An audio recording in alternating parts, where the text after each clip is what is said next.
মনে করেন 60 বছর বাঁচবো, মনে করেন কথার কথা, আপনি 40 হতে পারে, 50 হতে পারে, 20 হতে পারে।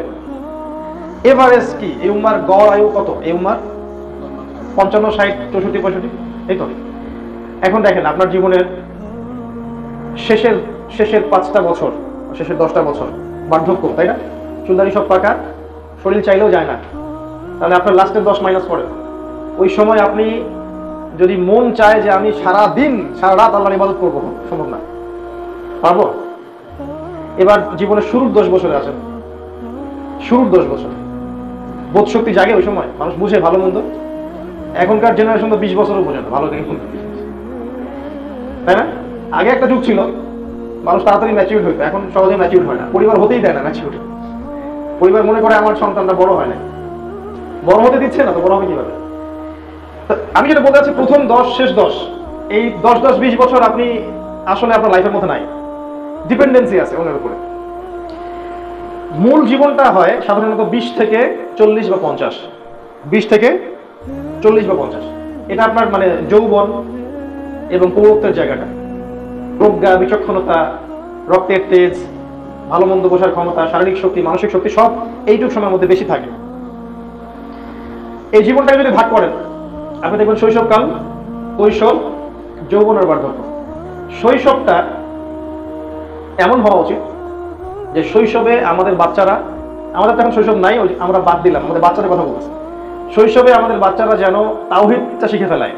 তাওহীদ কি জিনিস, ঠিক আছে, ইসলামের বেসিক জিনিসগুলো কি কি, কোরআন তিলাওয়াত করার জন্য শিখে ফেলে, হিফজ যেন কমপ্লিট করে ফেলে, আরবি ব্যাকরণের যে নাহু সরফের কিতাবগুলো আছে এগুলো যেন পড়ে শেষ করে ফেলে, ভালো স্কুলে যেন পড়ে, সেখানে ইংরেজি শেখে, ম্যাথামেটিক্স শেখে, ভালো ভালো সাবজেক্ট শেখে, ল্যাঙ্গুয়েজ শেখে, ল্যাঙ্গুয়েজ শিখতে কোনো সমস্যা নাই।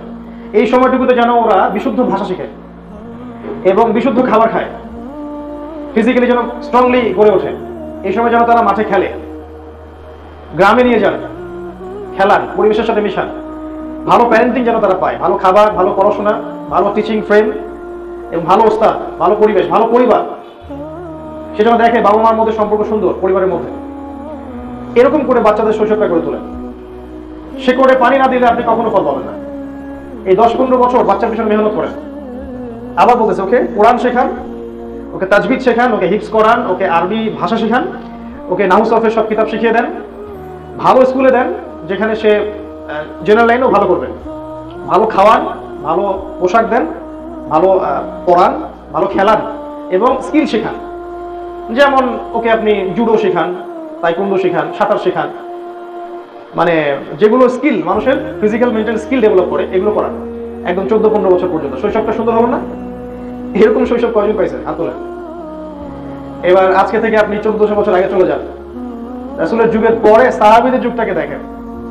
সাহাবায়ে কেরামের একটা বাচ্চা 10-12 বছরে কোরআন হিফজ হয়ে গেছে, হয় নাই?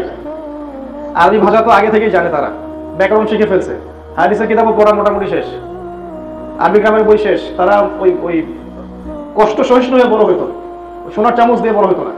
ছোটবেলা থেকে দেখবেন ওরা 3 নিক্ষেপ করা শিখতো। আমি আপনাকে নিক্ষেপ করতে বলিনি, আবার কতটা অন্যদিকে নিয়ে না, মানে ওই সময়কার সেন্সে বলছি। এবং তারা একটা নুরানি পরিবেশে বড় হতো, ওদের পরিবারের পিতামাতার মধ্যে কোনো ঝগড়া নাই, কলহ ফাসাদ নাই, হলো খুব সামান্য।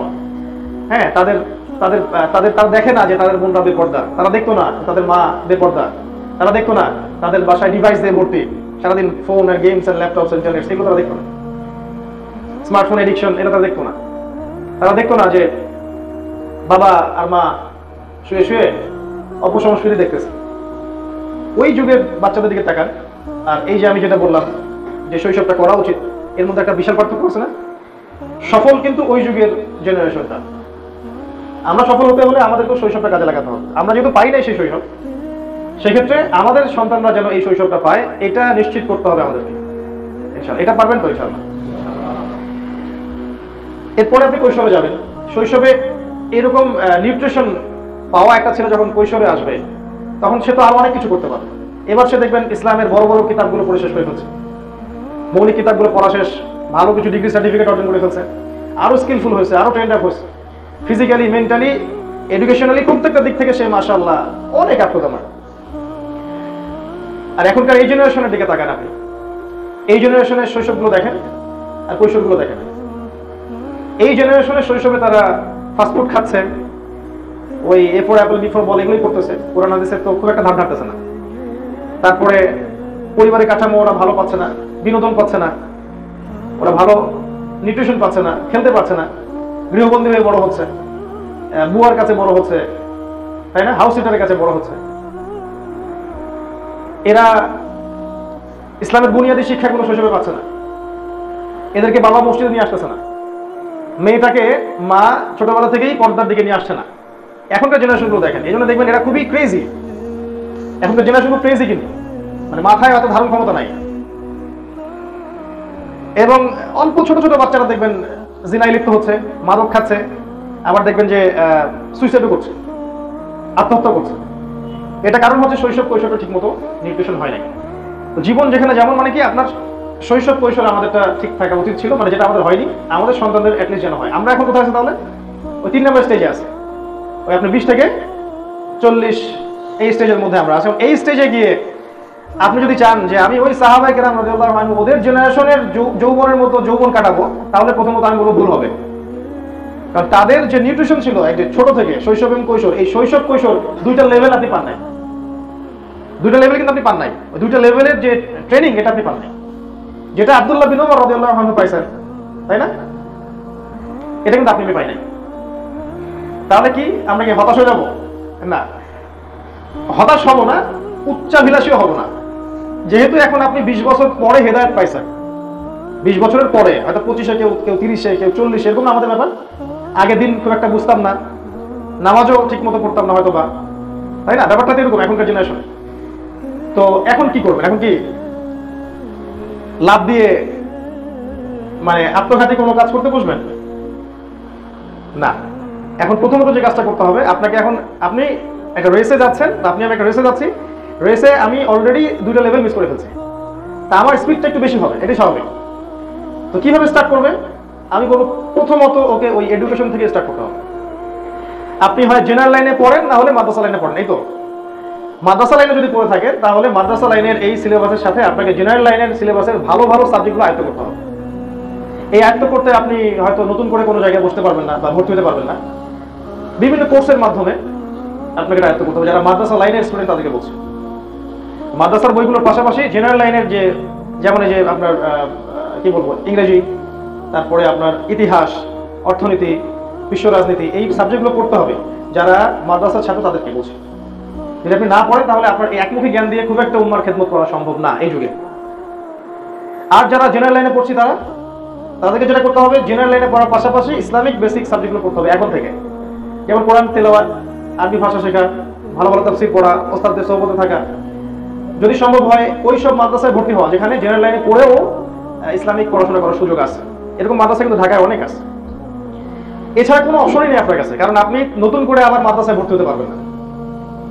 আর যদি এটাও করতে না পারেন, তাহলে বিষয়ভিত্তিক ভালো ভালো বই নেন, কোরআনের তাফসীর নেন, হাদিসের বইগুলো কেনেন, ইতিহাসের বই কেনেন, আপনি ফিকহের বই কেনেন, কি বলবো, অর্থনীতির বই কিনেন, বিশ্ব রাজনীতির বই কিনেন, এগুলো কিনে বাসায় একটা সমৃদ্ধ লাইব্রেরি করেন, নিয়মিত পড়াশোনা করেন। এটা ছাড়া আর কোনো অপশন আমার জানা নাই। তবে মুসিবত এই টাইপের মানুষদেরকে নিয়ে একটু বেশি হয় আবার, কারণ অল্প কয়েকদিন পড়াশোনা করার পরে তারা মনে করে যে আমি অনেক জেনে ফেলছি, তখন তারাও সদমা দেওয়া শুরু করে বেশি। মুশকিলটা তখন এখানেই হয়। তো এটা করতে না গিয়ে যদি আপনি জ্ঞান অর্জনের জন্য পড়তে চান, আমি বলবো যেটা খুব ভালো পজিটিভ একটা বিষয়।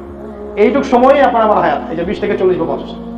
তো প্রথমে পড়াশোনা, তারপরে এই পড়াশোনা অনুযায়ী আমল করতে হবে। আল্লাহ পাক যেন আমাকে এবং আপনাকে সবাইকে তৌফিক দান। এই সময়টুকুর মধ্যে কিন্তু আপনি বিয়ে শাদী করবেন। বিয়ে শাদী করলে আমি বলবো যে অবশ্যই এমন কাউকে বিয়ে করেন যে আপনাকে আল্লাহ পর্যন্ত পৌঁছায় দিতে পারে, বা আল্লাহকে পাওয়ার এই যে মিশন, এখানে আপনাকে সহযোগিতা করবে। এটা পাওয়া খুবই খুবই খুবই ডিফিকাল্ট। সেজদায় পড়ে পড়ে আল্লাহর কাছে দোয়া করতে হয়, প্রচুর দোয়া করতে হয়, আল্লাহর উপর সম্পূর্ণ ছেড়ে দিতে হবে। আল্লাহ, ওই রকম কোন জীবন সঙ্গিনী আপনি আমার জীবনে মিলাই দিয়ে, যে আমাকে আপনার পর্যন্ত পৌঁছার এই যে মিশন, এই মিশনে আমাকে সহযোগিতা করবে। যারা পেয়েছে তারা প্রচন্ড সৌভাগ্যবান এই পৃথিবীতে, যারা পায়নি ওদের চেয়ে দুর্ভাগ্য এই পৃথিবীতে আসলে কারণ নাই। এই জায়গায় যদি ভুল করেন বা আল্লাহওয়ালা দিনদার কাউকে পাশে না পান, আপনার পুরো জীবনটা জাহান্নাম হয়ে যাবে, বিশ্বাস করেন। আর যদি এমন কাউকে পান যে মাশাআল্লাহ আয়েশা রাদিয়াল্লাহু আনহার মতো, খাদিজা রাদিয়াল্লাহু আনহার মতো আপনাকে ব্যাকআপ দিচ্ছে, সাপোর্ট দিচ্ছে, আপনার জীবনটা হয়ে যাবে জান্নাত। আলহামদুলিল্লাহ, এই জায়গায় বলতে পারি যে আলহামদুলিল্লাহ আল্লাহ পাক আমাকে জান্নাতে রাখছে। এবং যার কিছু প্রমাণ আপনারা দেখছেন অনলাইনে। আমি কারোর মধ্যে কোনো ডিফার করতে চাই না। এক একজনের মর্যাদা এক এক রকম থাকে। মায়ের মর্যাদা, মায়ের প্রতি ভালোবাসা, বোনের মর্যাদা, বোনের প্রতি ভালোবাসা, স্ত্রীর মর্যাদা, তার প্রতি ভালোবাসা, কন্যা সন্তানের মর্যাদা, তার প্রতি ভালোবাসা, এগুলো কি পার্থক্য করার বিষয়? যদি কেউ বলে যে তুমি তোমার বোনকে মায়ের চেয়ে বেশি ভালোবাসো, এই ব্যক্তিকে কি বলবেন আপনি? মাকে ভালোবাসি তার জায়গায়, সর্বোচ্চ জায়গায়, বোনকে স্নেহ করি তার জায়গায়, সর্বোচ্চ জায়গায়। ঠিক একই ব্যাপার আপনার মেয়ের ক্ষেত্রে, আপনার স্ত্রীর ক্ষেত্রে। ডিফার করতে চাচ্ছি না, বাট আমি বলবো যে আল্লাহ রাব্বুল আলামিন আলহামদুলিল্লাহ ইন্ডিভিজুয়ালি আমাকে এই নিয়ামতটা দিয়ে ধন্য করছেন যে আল্লাহ পাক আমাকে এমন জীবন সঙ্গী দিয়েছেন আলহামদুলিল্লাহ, যারা আমাকে আল্লাহর পথে চলতে, এগিয়ে যেতে সাহায্য করেন। এই জায়গায় কখনো ভুল করেন না, ইস্তেখারা করেন, আল্লাহর কাছে চেয়ে নেন। কখনো সম্পত্তি দেখতে যায় না, কখনো রূপ সৌন্দর্য দেখতে যায় না, কখনো বংশকে সবচেয়ে বেশি প্রাধান্য দিয়ে না। যদি তিনটা ভালো থাকে আলহামদুলিল্লাহ, তিনটা যদি নাও থাকে, দুইটা থাকে বা একটা থাকে, আপনি দিনদারিতাকে প্রাধান্য দেন, আর কিছু দেখেন না, ইনশাআল্লাহ আপনি জিতবেন। আর যদি অন্য কিছুকে প্রাধান্য দেন, আপনি হেরে যাবেন। এই জায়গায় আমাদেরকে ভুল করা যাবে না। আমি যুবকদের এই কথাটা এই জন্য বলছি যে বহুত পরিবার এখন এরকম প্রবলেমস এর মধ্যে সাফার করে। এই জন্য আমি এই টিপসটা দিচ্ছি যে কখনো দিনদারিতা ছাড়া অন্য কোনো কিছু দেখবেন না। আপনি দিনদারিতাকে প্রাধান্য দেন, আল্লাহ পাক অন্য দিক থেকে আপনাকে দিয়ে দিবেন ইনশাআল্লাহ, দেখবেন। আর একটা বিষয় হচ্ছে, শয়তান খুব প্রচন্ড ভাবে লেগে থাকবে পরিবারের মধ্যে ফাটল সৃষ্টি করার জন্য। এবং আপনার স্ত্রী, আপনার সন্তান, আপনার পিতামাতা, ভাই বোন, এদের মধ্যে একটা দূরত্ব সৃষ্টি করার শয়তান সবসময় বেশি চেষ্টা করবে। কারণ সে জানে যে পরিবার যদি ভেঙে ফেলা যায় তাহলে আপনি আর আগাতে পারবেন না। যে মানুষটা পারিবারিক জীবনে সুখী না, সে কখনো দিনের কাজ করতে পারবে না। এটা বিশ্বাস করেন? পারিবারিক জীবনে যে ব্যক্তি সুখী না, তার দ্বারা কোনো কাজই সম্ভব না। আর তার ভিতরে অলওয়েজ টেনশন। যদি পরিবারের সদস্যরা এমন হয় যে প্রত্যেকে আপনাকে খালি দুনিয়া আর দুনিয়ার দিকে ঠেলে, তাহলে আপনি নিজের ভালো নিজে বুঝে নেন। এখনকার ম্যাক্সিমাম পরিবার এরকম, খালি দুনিয়া আর দুনিয়া। মানে ছেলেরা হচ্ছে এখন টাকার মেশিন, আর প্রয়োজন পূরণ করার মেশিন। মায়ের প্রয়োজন পূরণ করো, বোনেরটা পূরণ করো, স্ত্রীরটা করো, সন্তানেরটা করো, অমুকেরটা করো, তমুকেরটা করো, নিজেরা আল্লাহকে ডাকার সময় থাকে না, তাই না? এরকম হচ্ছে না? চাচ্ছেন আপনি আল্লাহকে ডাকবেন, অনেক বেশি ইবাদত করবেন, পারতেছেন না। এরকম যদি হয় বস্তুবাদী পরিবার, তাহলে নিজের ভালো বুঝে নেন, নিজের ভালো বুঝে নেন। এই সময়টাতে আমরা আর যা করি, উপার্জন, একবার বলেছি যদি আবার টাচ দিচ্ছি, উপার্জনে খেয়াল রাখি যাতে কোনো রকমের হারামের সংস্পর্শে না যান। বিশ্বাস করেন ভাই, আপনি হারাম যত বড় বিজনেসই করেন না কেন, যত বড় হারাম চাকরি করেন না কেন, এর মধ্যে বরকত থাকবে না, একটু বরকত থাকবে না। বিশ্বাস করেন? হালাল উপার্জন করেন, মাসে 10,000 পাচ্ছেন, 20,000 পাচ্ছেন, আপনার 20,000-এ দেখবেন আল্লাহ পাক 40,000-এর বরকত দিবেন সব। কিভাবে জানেন? আপনি হালাল খাচ্ছেন, হালাল করতেছেন, হয়তো বা দেখবেন আপনার রোগ কম হবে, আপনার সন্তান অসুস্থ কম হবে। নেককার স্ত্রী বিয়ে করছেন, দিনদারিতাকে দেখে স্ত্রী আপনার কাছে চাবে কম, ডিমান্ড কম করবে, খাই করবে না, আপনি অনেক দিক থেকে সেভ হয়ে যাবেন। আর দেখবেন হারাম, সুদ, ঘুষ, জিনা, ব্যভিচারের টাকা দিয়ে ভর্তি করছে একদম সিন্ধুক, দেখবেন যে কিডনি চলে গেল, ক্যান্সার, সন্তানের অমুক রোগ, এইটা সেইটা, আমি যাবি, বাবার এই সমস্যা, মায়ের এই সমস্যা, স্ত্রী এত এত ডিমান্ড করে, সে সুখে থাকতে পারবে না। হ্যাঁ, এরকম রোগ ব্যাধি আমাদেরও হতে পারে, আমার মুসলিম পরিবারও হতে পারে। তবে মনে রাখবেন, দুরকম হতে পারে, হয় আল্লাহর শাস্তি, না হলে আল্লাহর পরীক্ষা। আল্লাহ পাক মুমিনদেরকে শাস্তি দিবেন না, আল্লাহ পাক মুমিনদেরকে পরীক্ষা করবেন। আল্লাহ পাক জালেমদেরকে শাস্তি দিবেন, ওইটা তার জীবনে শাস্তি হিসেবে আসছে। আর আপনার আমার জীবনে অসুস্থতা আসলে ওটা হয়তো ইনশাআল্লাহ নিয়ামা হিসেবে আসবে, পরীক্ষা হিসেবে আসবে। তো এই জায়গায় রিজিকের ব্যাপারটা কনসিয়াস থাকেন। আমি এনকারেজ করি ব্যবসা করেন, হালাল ব্যবসা করেন, হালাল চাকরি করেন। আমি এনকারেজ করি যে রাষ্ট্রীয় ভালো ভালো পদে থাকেন, সেখানে সততার সাথে কাজ করেন, দেখবেন দেশের জন্য কল্যাণ করবেন। আমাদের সৎ ব্যক্তিদের খুব দরকার, আর সৎ ব্যক্তি ইসলাম ছাড়া কেউ প্রডিউস করতে পারবে না। ইসলাম ছাড়া কেউ সৎ ব্যক্তি প্রডিউস করতে পারবে না। সব জায়গায় সৎ ব্যক্তি দরকার। আমি কৃষিভিত্তিক অর্থনীতিকে খুব প্রেফার করি, নাসিহা করি। যাদের এরকম জমি জমা আছে, কৃষিভিত্তিক কিছু করলে আপনি হালাল খেতে পারবেন এবং ইনশাআল্লাহ এই শেষ জামানায় আপনি ভালো করবেন, আপনি লাভবান হবেন ইনশাআল্লাহ। এই যে 20 থেকে 40 সেকেন্ড আর কি করবো, কি বললাম? পড়াশোনা করব, আমল করব, মাশাআল্লাহ দিনদার বিয়ে শাদী করবেন, দিনদার মেয়েকে, হালাল রিজিকের পিছনে ছুটবেন, সাধ্য মতো আল্লাহর দ্বীনের দাওয়াত দিতে হবে। সাধ্য মতো আল্লাহর দ্বীনের দাওয়াত দিতে হবে। দাওয়াতটা চরম পন্থায় যাবে না, দাওয়াতটা শৈথিল্যবাদী অবস্থাতেও থাকবে না। ব্যাপারটা বুঝছেন? দাওয়াতটা হচ্ছে মার মার কাট কাট দাওয়াত না, আবার সবই ঠিক গোলম মার্কা দাওয়াত না, মধ্যমপন্থী দাওয়াত, যেটাকে আল্লাহ পাক কোরআনে কি বলেছেন? কাযালিকা জাআলনাকুম উম্মাতান ওয়াসাতা, তোমাদেরকে বানিয়েছি মধ্যমপন্থী উম্মাহ। তাই আমরুন বিল মারুফ, তোমরা সৎ কাজের আদেশ করবে, অসৎ কাজে নিষেধ করবে। আমাদের দেশের মানুষ কোরআনই পড়তে জানে না, তাকে যদি আসলে বড় বড় বিষয়গুলো বোঝানো হয়, এটাও এক প্রকারে আমাদের আসলে মানে কাজটা ঠিক হচ্ছে না, আমার কাছে মনে হয়। মানে দেখা গেল অনেক কঠিন কঠিন কিছু লেকচার দিয়ে ফেললাম, আসলে যাদের সামনে দিলাম তারা কোরআনই পড়তে জানে না, বা হয়তো নামাজও ঠিক মতো পড়তেছে না, ইসলামের বেসিক জিনিসই বোঝে না। এটা আমাদের ব্যর্থতা, এটা ইসলামের ব্যর্থতা না। অন্য কান্ট্রিতে আপনি গিয়ে হাইথটের কথাগুলো বলে তারা রিসিভ করতে পারে। বাংলাদেশের মানুষ বেশিরভাগ পড়াশোনা পারে না কেন? মানে আমরা পারতেছি না কেন? কারণ আমাদের বেসিক পড়াশোনা অনেকটা গ্যাপ আছে, এই জন্য ওইগুলো ধরতে পারতেছে না। এই জন্য আমাদেরকে আবার ওই শুরু থেকেই শুরু করা দরকার। তাওহীদ থেকে শুরু করেন, দাওয়া দেয়া, সুন্নাহ লাইফস্টাইল, কোরআনের দিকে মানুষকে নিয়ে আসা, সুন্নতের দিকে নিয়ে আসা, নামাজের দিকে নিয়ে আসা, আমর বিল মারুফ নাহি আনিল মুনকারের কাজ করা, এভাবে দাওয়াতি কাজ আপনি সাধ্যমতো করুন। এই দাওয়াতি কাজের জন্য স্কলার মানে অনেক বড় স্কলার হওয়ার কোনো প্রয়োজন আমি দেখি না। অনেক বড় স্কলার হয়েই দাওয়াতি কাজ করতে হবে এমনটা শর্ত আসলে কোথাও নাই। মানে যতটুকু দিচ্ছি এটা সম্পর্কে আমার ভালো ধারণা আছে কিনা, এটা হচ্ছে মূল কথা। ধরেন আপনি সালাতের দাওয়াত দিচ্ছেন, নামাজ সম্পর্কে আপনার পূর্ণাঙ্গ ধারণা থাকলে আপনি নামাজের দাওয়াত দিতে পারেন।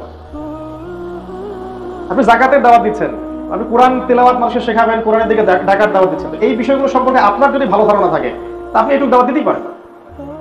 যেটা সম্পর্কে ধারণা নাই এটা সম্পর্কে কথা বলারও দরকার নেই, এর চেয়ে বরং চুপ থাকাই ভালো। এতে কি হবে? চুপ থাকলে উম্মার উপকার আছে, ক্ষতি নাই।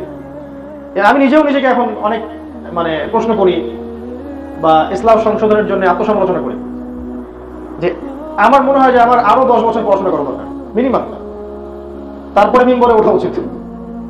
কারণ এত হিউজ ইসলামের পড়াশোনা যে আসলে আমি মনে করি যে আমি 5-10%ও জানি না। নিজের কথা বলছি, আর নিজের সাথে অনেস্ট থাকা দরকার। তাহলে পড়াশোনা করতে হবে, পড়াশোনা করতে থাকবো, যখন যেটা জানবো সেটা মানুষকে জানাবো এবং সেটা মধ্যম পন্থায় হতে হবে। দাওয়ার কাজ করলে এতে ইসলামের উপকার আছে। দাওয়াতের কাজ যদি আমরা না করি তাহলে ইসলাম ক্ষতিগ্রস্ত হবে, ইসলাম বিরোধী শক্তিগুলো জয়ী হয়ে যাবে। এই সময়টা আর কি করতে পারি? এই সময়টা ফিজিক্যালি স্ট্রং থাকার চেষ্টা করা যায়। ভালো খাবার খান, ফিজিক্যালি স্ট্রং থাকেন, ব্যায়াম করেন, পরিশ্রম করেন, কায়িক শ্রম করেন। কৃষিভিত্তিক ইকোনমির কথা বললাম, যেগুলো রিয়েল সম্পদ সেগুলো সঞ্চয় করেন। রিয়েল সম্পদ, যে সম্পদগুলোর দাম বাড়তে থাকে কখনো কমে যায় না, এগুলো সঞ্চয় করেন আগামী প্রজন্মের জন্য, আপনার ভবিষ্যতের জন্য। এই কাজগুলো করে আপনি যখন বার্ধক্যে যাবেন, এই মানে আমি বলতে চাচ্ছি যৌবনের ফুল ইউটিলাইজটা আপনাকে করতে হবে। পড়াশোনা, ইবাদত, ভালো পরিবার গঠন, বিয়ে শাদী, সন্তান মানুষ টানুষ করা সবকিছু এই যৌবনের মধ্যেই করে ফেলতে হবে, এই 20 থেকে 40 বা 50। এরপরে যে বার্ধক্যের বয়সটা থাকবে এটা কেমন হবে জানেন? আমি একটা বই পড়েছি, নামটা এখন মনে করতে পারতেছি না, যে যৌবনকালে যার অ্যাটিটিউড যেমন থাকে আল্লাহ পাক তার বার্ধক্যটা ঠিক ওই রকম করে দেন। খেয়াল করে দেখবেন, যৌবনকালে খুব পাপী ছিল, দেখবেন বুড়া বয়সে কেউ জেনা করতেছে, দেখেন নাই জিনিসগুলো? যৌবনকালে সারাদিন এই যে মুভি টুভি হাবিজাবি দেখে সময়টা নষ্ট করতো, তাস খেলতো, জুয়া খেলতো, স্মাগলিং করতো, মাদক নিত, বার্ধক্যে গিয়েও সেটা ছাড়তে পারেনি। আর খুব কম মানুষ দেখা যায় বার্ধক্যে হেদায়েত পেয়ে যায়। 1 কিলো দিয়ে আসলো, মনে করলো যে আমি হেদায়েত পেয়ে গেছি, মাশাআল্লাহ আমার সবগুলো মাফ। আগে যে সারা জীবন সুদ খেলেন এবং অনেক মানুষের রক্ত চুষে খেয়েছেন, তো আপনারটা না হয় বুঝলাম যে আল্লাহ মাফ করে দিল, অন্য মানুষের যে হক, অনেক মানুষের যে আবার টাকা পয়সা মেরে খাইছেন, দেন নাই, এটা কি হবে? বোনের জমিটা তো ফেরত দেন নাই, পাগড়ি পড়লে, দাড়ি টুপি জুব্বা পড়লেই তো সব হয়ে যায় না। আগের বিষয়গুলো ক্লিয়ারিফাই করতে হবে না? ঋণ পরিশোধ করতে হবে, অন্যের হক শোধ করতে হবে, অন্যের কাছে অন্য কিছু পেয়ে থাকলে ওটা ফেরত দিতে হবে, এমনকি কাউকে কষ্ট দিয়ে থাকলে মাফ নিতে হবে। তারপর ক্লিয়ারিফাই হতে হবে, পরিশুদ্ধ হতে হবে, পিউরিফাই হবে, তার আগে না। নিজের সাথে জড়িত পাপ, মানুষের সাথে জড়িত পাপ, দুইটা পাপ হয়। মানে সরি, আল্লাহর সাথে জড়িত পাপ আর মানুষের সাথে জড়িত পাপ। যদি আল্লাহর সাথে জড়িত পাপ হয়ে থাকে, আল্লাহ চাইলেই ক্ষমা করতে পারে। মানুষের সাথে জড়িত পাপ হলে মানুষের কাছেই মাফ নিতে হয় বা পরিশোধ করে দিতে হবে। তো আমি বলছিলাম যে বার্ধক্যটা এমন হয়, সাধারণত যৌবনটা যেমন হয়, যৌবনটা যদি আমরা ইসলামের সর্বোচ্চ প্রয়োগ করতে পারেন, বার্ধক্য ভালো হবে ইনশাল্লাহ। আপনি সুস্থ থাকবেন, রোগ ব্যাধি ইনশাল্লাহ আমাদের কম হবে ইনশাল্লাহ। দেখবেন ওই বয়সেও আপনি ছুটতে পারেন। আমি অনেক স্কলারকে দেখেছি যে 70+ বয়স হয়ে গেছে, এখনো তার মানে প্রাণপণ দাওয়াতে গেলে ছুটে বেড়ায়। এইখানে মসজিদে বয়ান করতেছে, ওইখানে চিল্লা দিচ্ছে, ওইখানে করতেছে, থেমে থাকতে পারে না, কারণ যৌবনের ট্রেনিংটা ওরকম ছিল। অনেকে তো এক দেশ থেকে আরেক দেশ সফর করে বেড়াচ্ছে। তো যাদের এই শৈশব কৈশোর যৌবনে এগুলো ছিল না, তারা কি বার্ধক্য এরকম হতে পারবে? মনে হয় সম্ভব না। ইল্লা মাশাআল্লাহ, আল্লাহ পাক যদি খাস করে কাউকে হিদায়াত করেন সেটা আলাদা বিষয়। এইভাবে জীবন যেখানে যেমন যদি সাজাই, বার্ধক্যটা ইনশাআল্লাহ আরো বেশি ইবাদতে যাবে, আপনার ঝামেলা মুক্ত। আপনি দেখেন আর্লি বিয়ে করছেন, সন্তান বড় হয়ে গেছে, হালাল খাইছেন, সম্পদ সেভ করছেন, এখন ভালোভাবে বসে বসে খাইতে পারতেছেন মাশাআল্লাহ। আর ফিজিক্যালি ফিট আছেন, ঈমান নাকিদা সব অর্জন করছেন, ইলম কালাম অর্জন করছেন, শেষ বয়সটাতে গিয়ে আপনি আল্লাহর ইবাদতে জীবনটা পার করতে পারবেন ইনশাআল্লাহ। এবং সন্তানদেরকে যেহেতু ইসলামিক অনুশাসনে বড় করছেন, তারাও আপনাকে কষ্ট দিবেন ইনশাআল্লাহ। বিয়ে যেহেতু করছেন আল্লাহর সন্তুষ্টির জন্য, দিনদার মেয়ে দেখে, এই স্ত্রীও দেখবেন আপনাকে ফেলে চলে যাবেন ইনশাআল্লাহ। এবং দেখা যাবে যেদিন আপনি মারা যাবেন, সেদিন ইনশাআল্লাহ আপনার মুখ দিয়ে লা ইলাহা ইল্লাল্লাহ মুহাম্মাদুর রাসূলুল্লাহ বের হবে। এবং হয়তো আপনার আমার সন্তানরাই আপনার আমার খাটিয়া তুলবেন, এবং আমাদের সন্তান আমাদের জানাজা পড়াবে। এই বাবার জীবনটাকে সৌভাগ্যবান না? এইভাবে যদি জীবনটা সাজাই, তাহলে ইনশাআল্লাহ ওই যে প্রথমে একটা আয়াত বললাম, ওয়া মা খালাকতুল জিন্না ওয়াল ইনসা ইল্লা লিয়াবুদুন, এর হকটা আদায় হবে ইনশাআল্লাহ।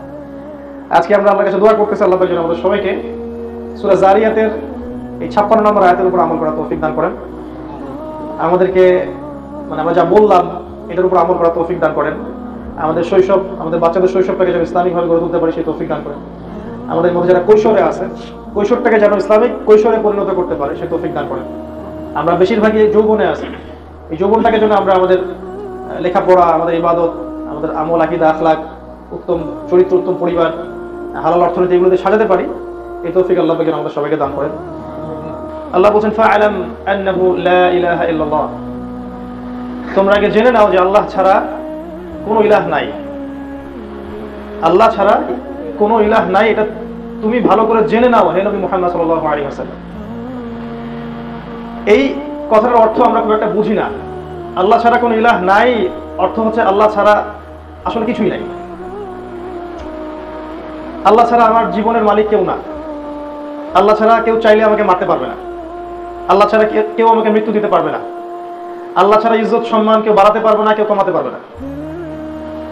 আল্লাহ ছাড়া কেউ রিজিক দাতা নাই, রিজিক আল্লাহর হাতে। আল্লাহ ছাড়া কেউ সন্তান দিতে পারে না। আল্লাহ ছাড়া কেউ আমাকে উন্নতিও দিতে পারবে না, অবনতিও ঘটাতে পারবে না। আল্লাহ ছাড়া পরকালের জীবনে আমাকে কেউ পুলসিরাত পার করাবে না, কবরের শাস্তি থেকে বাঁচাবে না, ডান হাতে আমলনামা দিবে না, জাহান্নাম থেকে বাঁচাবে না, জান্নাতে প্রবেশ করাবে না। আল্লাহ ছাড়া হক কোনো মাবুদ নাই। আল্লাহ ছাড়া ইবাদত পাওয়ার যোগ্যও কেউ নাই। লা ইলাহা ইল্লাল্লাহের আরো আছে ব্যাখ্যা, আল্লাহ ছাড়া কারো নামে নজর মানত করতে পারবেন না। আল্লাহ ছাড়া কাউকে সিজদা করতে পারবেন না। আল্লাহ ছাড়া কারো সামনে আত্মসমর্পণ করতে পারবেন না। আল্লাহর হুকুম ছাড়া কোনো হুকুমই নাই। আল্লাহ যা দিয়েছেন সেটাই চূড়ান্ত, যেটাই আল্লাহ এবং তার রাসূলের সাথে সাংঘর্ষিক সেটাই বাতিল। আওয়াজ, আল্লাহ ছাড়া আপনার আমার জীবনে আপন বলে কেউ নাই। আল্লাহ ছাড়া আমাদের জীবনে আপন বলে কেউ নাই। যখন মানুষ কোনো বিপদে পড়বে তখন সে সত্যিকার অর্থে আল্লাহকে চিনতে পারবে এবং আল্লাহর সাথে এত ভালো সম্পর্ক হবে, বিপদটা চলে গেলে আবার সম্পর্কটা থাকে না।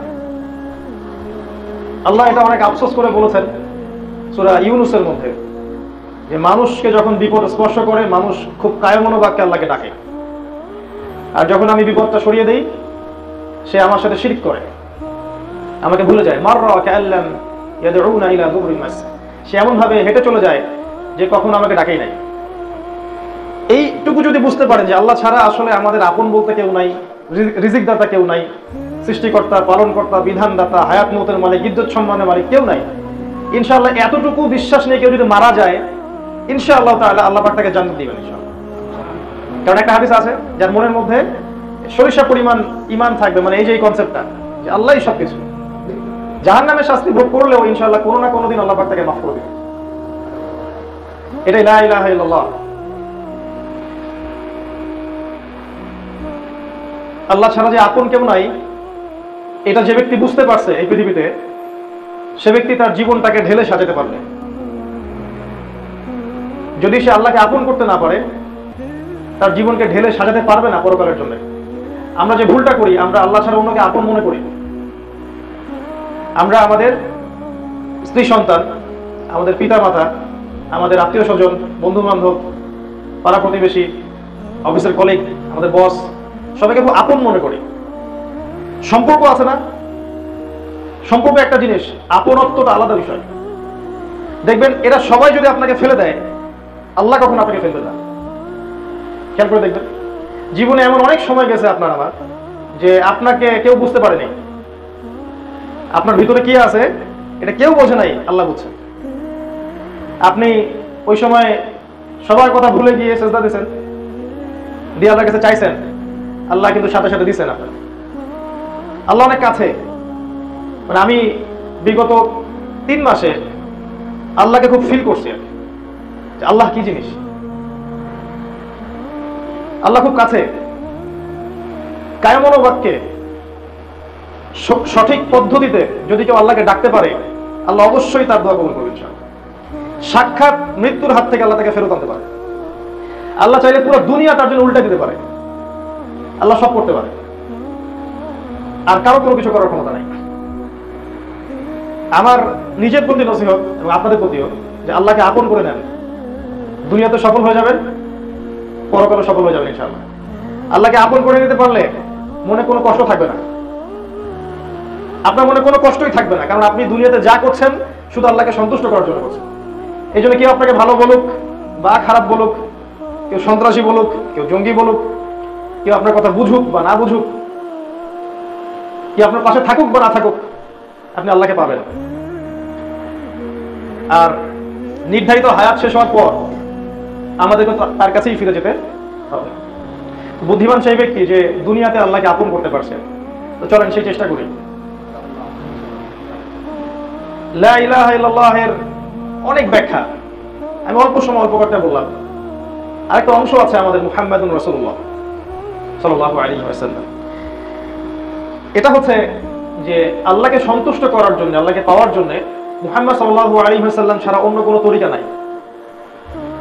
এক কথা, নবী সাল্লাল্লাহু আলাইহি ওয়াসাল্লাম যেভাবে ইবাদত করেছেন, মুআমালাত করেছেন, মুআমালাত তো বোঝেন, বৈষয়িক বিষয়গুলো, যেভাবে পরিবার চালিয়েছেন, যেভাবে তিনি অর্থনীতি চালিয়েছেন, সমাজ পরিচালনা করেছেন, আল্লাহর জিকির করেছেন, যেভাবে তিনি নামাজ পড়েছেন, রোজা রেখেছেন, মানে প্রতিটা কাজ রাসূলুল্লাহ সাল্লাল্লাহু আলাইহি ওয়াসাল্লামের তরিকার মতো হতে হবে। এটা হচ্ছে মুহাম্মাদুর রাসূলুল্লাহ। মানে আমি আপনি নিজের ইচ্ছায় কোনো আমল আসলে করতে পারবো না। মানে মন চাইলেও আমি একটা মন গড়া সিস্টেম চালু করলাম, ইসলামের মধ্যে এটা করতে পারবো না। দেখতে হবে যে ওইভাবে রাসূলুল্লাহ সাল্লাল্লাহু আলাইহি ওয়াসাল্লাম ওই কাজটা করেছেন কি করেন নাই। জুমার নামাজ 3 রাকাত পড়লে ভালো হতো না? নামাজ ভালো জিনিস, 2 রাকাত পড়লে জানে কি 3 রাকাত পড়লে তো একটু বেশি নাকি হওয়ার কথা। ক্যালকুলেশন তাই বলে 4 পড়লে আরো বেশি নাকি হওয়ার কথা। কিন্তু আপনি আমি 2 এর বেশি করতে পারবো না, ফরজের কথা বলছি। কেন? কারণ রাসূল সাল্লাল্লাহু আলাইহি ওয়াসাল্লাম এটাকে অনুমোদন দিয়েছেন, অন্য কিছুকে অনুমোদন দেন নাই। প্রতিটা ইবাদত, রোজা শাবান মাসে রাখা যায় না, রমজান মাসে না রেখে, বা রমজানেও রাখলাম, আবার আগে পিছিয়ে 2 মাস রাখলাম, 3 মাস, ভালো কাজ তো। হজ করতে মানুষ মক্কায় যায়, আমরা না হয় হজের একটা জায়গা বানালাম, আমরাও হজ করলাম। যাকাতের একটা নিসাব আছে, আমরা নিসাবের চেয়ে বেশি দিয়ে দিলাম। ঠিক আছে? প্রতিটা কাজ দেখবেন ইবাদত, ভালো ভালো ইবাদত, এগুলোকে বাড়াবেন কমাবেন এই ইখতিয়ার আপনার আমার নাই। আমি ফরজ ওয়াজিবের কথা বলছি, আপনি নফল করতে পারেন, আলাদা বিষয়, সুন্নাত তো পড়বেনই মাশাআল্লাহ। এইটুক মুহাম্মদুর রাসূলুল্লাহ সাল্লাল্লাহু আলাইহি ওয়াসাল্লাম, যে আমার আপনার আল্লাহকে সন্তুষ্ট করার জন্য মুহাম্মদ সাল্লাল্লাহু আলাইহি ওয়াসাল্লাম ছাড়া অন্য কোনো টিচার, রোল মডেল, আদর্শ, উসওয়াতুল হাসানা কিছুই নাই। হ্যাঁ, কারো কাজ যদি রাসূল সাল্লাল্লাহু আলাইহি ওয়াসাল্লামের সাথে মিলে যায়, যে কারো কথা, যে কারো কাজ, যে কারো ইস্তেহার, যে কারো ফতোয়া দেখা যায় যে হ্যাঁ রাসূল সাল্লাল্লাহু আলাইহি ওয়াসাল্লাম সাহাবীদের সাথে মিলে আছে, নিতে আমার কোনো আপত্তি নাই। কিন্তু যে কারো কথাই যদি রাসূলুল্লাহ সাল্লাল্লাহু আলাইহি ওয়াসাল্লামের সাথে না মিলে, তার সাহাবীদের আমলের সাথে না মিলে, সেটা গ্রহণ করতে আপনি আমি বাধ্য না, কারণ সেটাকে রিফিউজ করাটাই হচ্ছে ঈমানের পরিচয়। তো প্রত্যেক নবী রাসূল এই দাওয়াতটুকু নিয়ে আসছেন, লা ইলাহা ইল্লাল্লাহ, আর আমাদের জন্য মুহাম্মদুর রাসূলুল্লাহ। ঈসা আলাইহিস সালামের সময় ঈসা আলাইহিস সালামকে নিয়েছিল, তার আগে মুসা আলাইহিস সালামকে নিয়েছিল, আমাদের জন্য এতটুকু। আর এইটা আল্লাহ পাক সূরা জারিয়াতের মধ্যে বলেছেন 56 নম্বর আয়াতে আল্লাহ বলেন, ওয়ামা খালাকতুল জিন্না ওয়াল ইনসা ইল্লা লিয়াবুদুন, আমি আল্লাহ মানুষকে শুধুমাত্র আমার ইবাদত করার জন্যই সৃষ্টি করেছি, মানুষকে এবং জিনকে। জিনে বিশ্বাস করেন কিনা? আমাদের মডার্ন ওয়ার্ল্ড তো জিনে বিশ্বাস করে না। মেডিকেল সায়েন্সকে গিয়ে বলেন তো জিনে বিশ্বাস করে নাকি?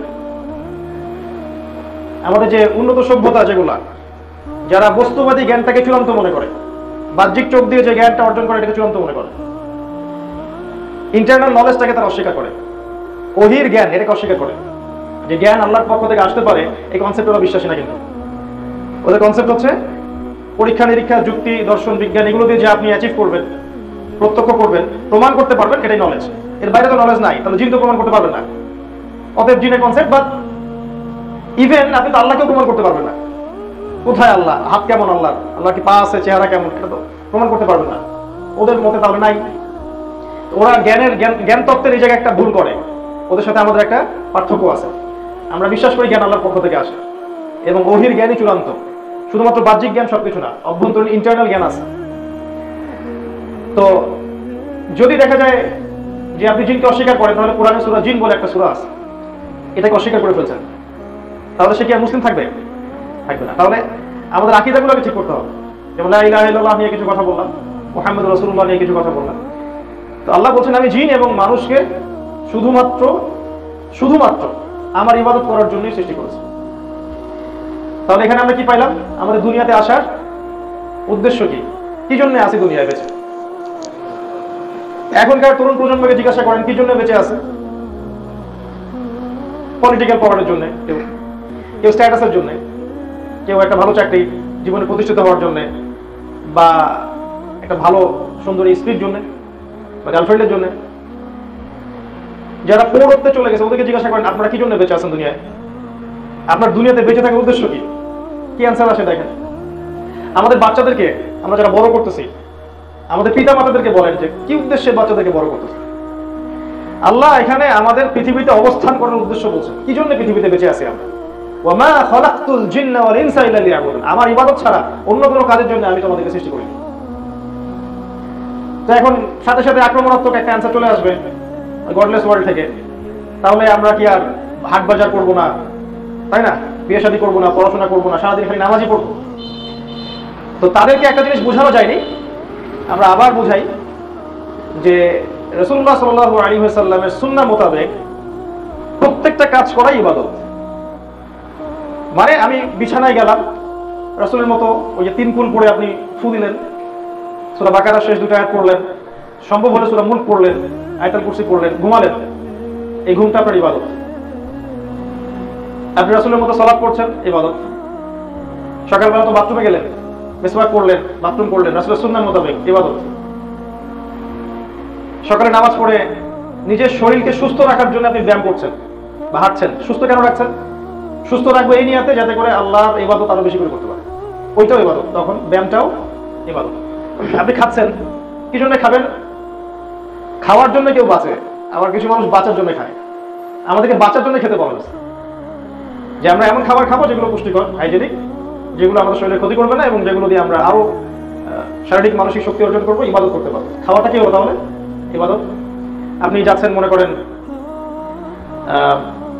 পড়াশোনা করতে স্কুল কলেজে, আপনার পড়াশোনাটা হয় আল্লাহর দ্বীন জানার উদ্দেশ্যে, বা যদি সেকুলার সাবজেক্টেই পড়েন কিন্তু আপনার উদ্দেশ্য হচ্ছে এই জ্ঞানটা অর্জন করে আমি দ্বীনের খেদমত করবো, এটাও ইবাদত। অনেকে বলে ভাই আমি তো কম্পিউটার সায়েন্সে পড়ি, আমি কি পড়াশোনা ছেড়ে দেবো? আপনাকে এটা বলছি ছাড়তে হবে, বরং ওই পড়াশোনাটা আপনি ইসলামের দিকে কাজে লাগান না কেন? মুসলিমদের আরো উপকার হচ্ছে, তাই না? প্রযুক্তিগত দিক থেকে কারা আগে গেছে? আমরা না ওরা? আমরা যে পিছায় আছি এটা কি আমাদের জন্য কি কল্যাণকর? আমরা বলছি এগুলো পড়াশোনার দরকার নাই, হারাম, কথা ঠিক আছে? ঠিক নাই। পড়াশোনা করবে, এই পড়াশোনাগুলোকে দিয়ে ইসলামের খেদমত করতে হবে। আমাদের স্বতন্ত্র কোনো অ্যাপস আছে? স্বতন্ত্র কোনো মানে আলাদা কোনো যে ইন্টারনেট প্রযুক্তি যেটার মানে মূল মূল চাবিকাঠি আমাদের হাতে এরকম আছে? স্বতন্ত্র কোনো ব্যাংকিং সিস্টেম, স্বতন্ত্র কোনো প্রযুক্তি যেটা দিয়ে স্যাটেলাইট ওরা নিয়ন্ত্রণ করছে? আমাদের কোনো প্রযুক্তি স্বতন্ত্র আমাদের শুধু মুসলিমদের থাকলেও কিন্তু খুব কম। এই পিছায় গেলাম কি জন্য? কারণ সায়েন্সের প্রত্যেকটা বিষয় তো আমরা তৈরি করেছি না, প্রতিটা বিষয় কিন্তু আমাদের হাত থেকেই নিয়েছে। তো আমরা যে পিছায় গেলাম কিছু ভুল ফতোয়ার কারণে। আবার আমরা বললাম যে ইংরেজি শেখার দরকার নাই, তারপরে যে এইসব সাবজেক্ট পড়ার দরকার নাই। তো একটা সময় পর্যন্ত মানুষ আর ওগুলোর সামনে গেল না, এভাবে মুসলিম উম্মাহ পিছায় গেল। এখন একটা ফোন কিনতে হলেও আমাকে চাইনিজ প্রযুক্তির উপর ডিপেন্ড করতে হচ্ছে, আর ওই প্রযুক্তি দিয়ে তারা সারা ওয়ার্ল্ড চুষে ফেলছে, ডমিনেট করছে। মানে আমি আপনি বেডরুমে কি করতেছি এটা তারাও এটাও জানে। বিশ্বাস করতেছেন না? কোনো প্রাইভেসি নেই, আপনার কিচ্ছু নাই। যার হাতে এই ইন্টারনেটের মূল জিনিসটা, তারা চাইলেই আপনার সব প্রাইভেসি গুলো দেখতে পারবে, জানতে পারবে। তো আমি যেটা বলছিলাম, পড়াশোনা করতে যাবেন, যদি আপনি সেকুলার সাবজেক্টও পড়েন, এটাও দিনের জন্য পড়েন, যে এই সাবজেক্টটা দিয়ে আপনি দিনের কোনো খেদমত করবেন, ওই পড়াশোনাটা হয়ে যাবে ইনশাআল্লাহ ইবাদত।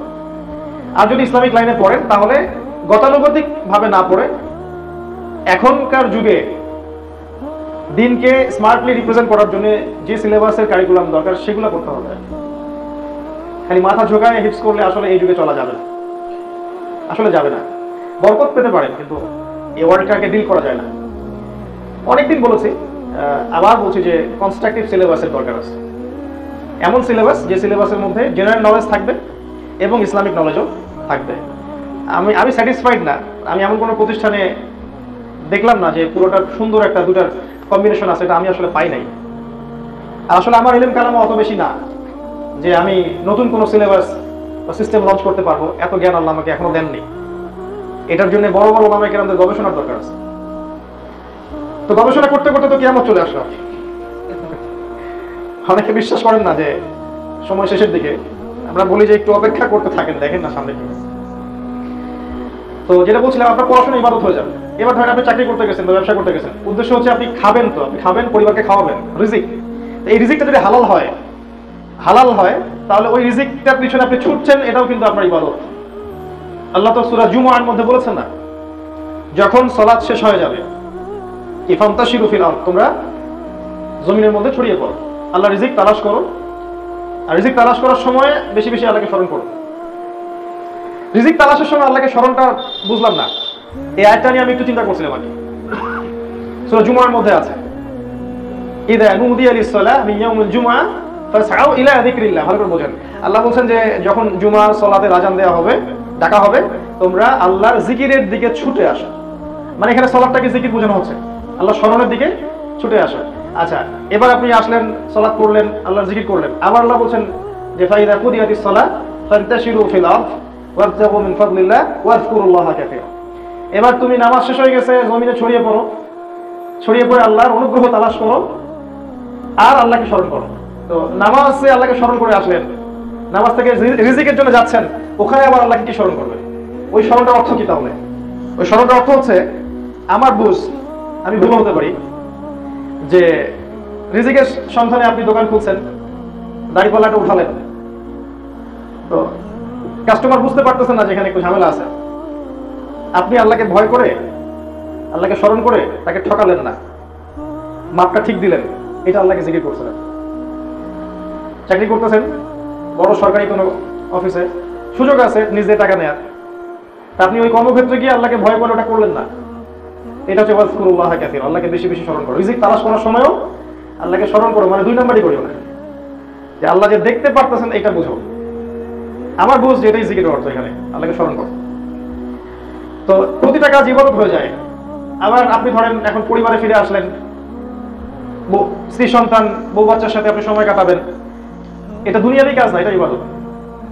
সন্তানকে সুশিক্ষায় শিক্ষিত করতেছেন, এটাই ইবাদত। আপনার স্ত্রীর মুখে অন্ন তুলে দিচ্ছেন, নিজ হাতে খাইয়ে দিচ্ছেন, এটাও ইবাদত। এমনকি তার দিকে হাসি মুখে তাকানোটা ইবাদত। এমনকি তার সাথে মিলিত হওয়া বা অন্তরঙ্গ সম্পর্কটাও ইবাদত। এটা কি আমরা জানি? এটা জানা উচিত ছিল কৈশোর বয়স থেকে, তাহলে সে অন্য কোনো জায়গায় প্রশান্তি বুঝতো না।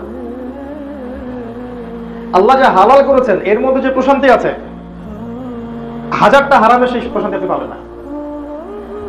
আপনি 1000টা মেয়ের সাথে জেনা করেন, আপনি যতটুকু শারীরিক সুখ পাবেন বলে মনে হবে, আপনার একজন পবিত্র স্ত্রী যার সাথে আপনার সম্পর্কটা পবিত্র, আল্লাহর আইনে পবিত্র, আপনি ওখানে যে প্রশান্তি পাবেন এটা আপনি 1000টা জেনা করে পাবেন। আমরা জানি না, যে বুঝি না যে হালালের মধ্যেই সবকিছু আছে, এই জন্য আমরা হারামের দিকে ছুটে যাই। এই প্রতিটা কাজ কিন্তু ইবাদত হয়ে যাবে।